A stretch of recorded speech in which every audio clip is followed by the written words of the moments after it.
100 సీట్లు మన లెక్క, కారు హ్యాట్రిక్ పక్క అని అసెంబ్లీ ఎలక్షన్ల గులాబీ లీడర్లు జోరుగా ప్రచారం చేసుకుంటే కారు టైర్ల గాలి తీసిండ్రు తెలంగాణ పబ్లిక్ ఏమో.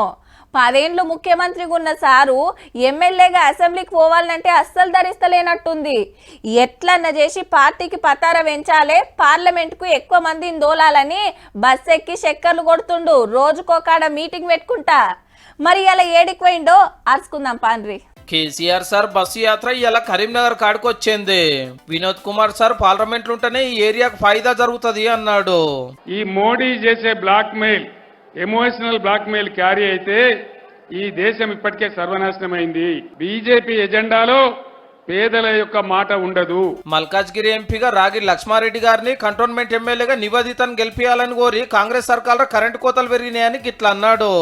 ఒక గ్యారంటీ ఇన్వర్టర్, రెండో గ్యారంటీ జనరేటర్, మూడో గ్యారంటీ క్యాండిల్ లైట్లు, నాలుగో గ్యారంటీ టార్చ్ లైట్, ఐదో గ్యారంటీ పవర్ బ్యాంకు, ఆరో guarantee charging bulb. Medak parliament seat కోసం హరీష్ రావు సార్ ఊళ్ళను గుత్తకు పట్టి తిరుగుతున్నాడు. వెంకట్రామరెడ్డి సార్ని ఎంపీ చేయాలని బగ్గనే తనలాడుతున్నాడు.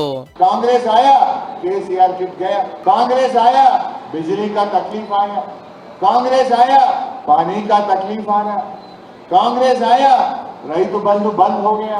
ఇక సికింద్రాబాద్ ప్రజాన ప్రచారం జోరుగా నడుస్తుంది. సీనియర్లు అంతా తిరుగుతున్నారు.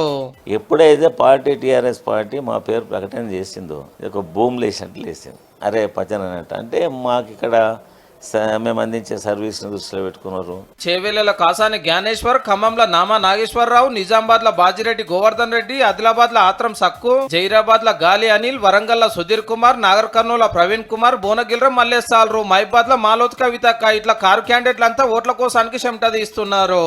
రేపు ఎల్లుండి 2 రోజులే టైం ఉంది మళ్ళా.